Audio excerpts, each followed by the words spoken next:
Здравствуйте, уважаемые зрители! Хочу ознакомить вас, что пишет армянская пресса.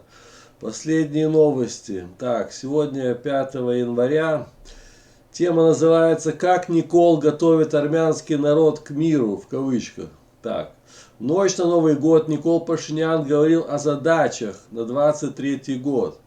Он выдвинул так называемый реалистичный план, который на самом деле является капитуляцией Республики Армения.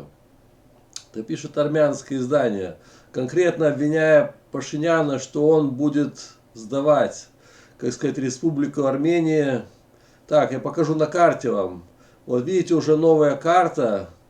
И здесь это Республика Армения и турецкий флаг. Это уже издание «Корреспондент АЗ» опубликовала новейшую карту, мол, Армении уже сейчас не будет скоро. Здесь будет Турция. Так, продолжим дальше. А Пашинян говорит, давайте капитулируем, чтобы спастись. Но говорит это так, чтобы баранам показалось, что он борется во имя Армении.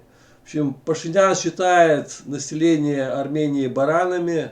И он говорит, надо срочно сдаваться, иначе и потеряем всю Армению. Мы находимся в библейском исходе, идем по пустыне, заявил Пашинян, переходя из земли Наири в Республику Армения, которая имеет очень четкие формы и очень четкую площадь, 30 тысяч квадратных километров. Это трудный, опасный, но неизбежный путь ради спасения. Ради республики, ради государственности, пригрозил в ночь на Новый год Никол Пашинян. Это я зачитываю речь его, что он армянам 31 января рассказывал.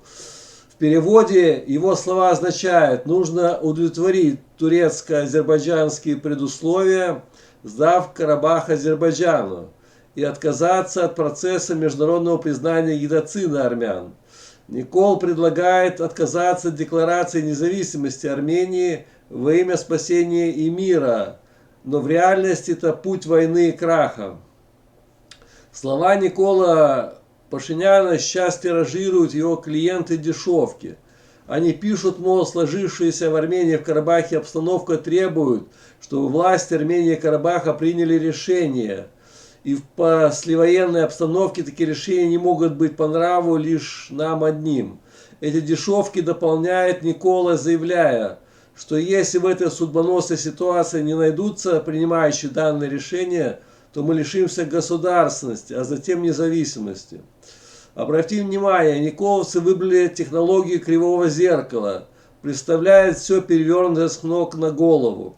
Они практически в открытую говорят, что если не сдадим Карабах, то погубим Армению. Между тем, как реальность является то, что именно сдачей Карабаха и будет положено начало уничтожения нашей государственности, то есть Армении. Николовцы сейчас очень интенсивно распространяют ту мысль, что им от целого нужно уступить часть, чтобы спастись.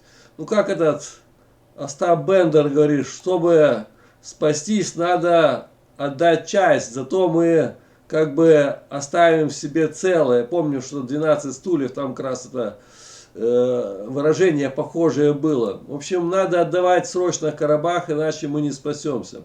Эти сволочи, то есть называют Пашинян, оставили 120 тысяч людей в Карабахе на произвол судьбы. И по-садистски ждут, когда Карабах не обескровится. Также думали, этому оправдания не придумали. А что мы можем поделать? Пусть русские миротворцы там думают. В общем, Никол объявил 23 год годом капитуляции для армян. Таким же он будет для армянского народа. Парламентской и непарламентской оппозиции станет ясно, что в 23 году каждый должен будет ответить в меру своей ответственности.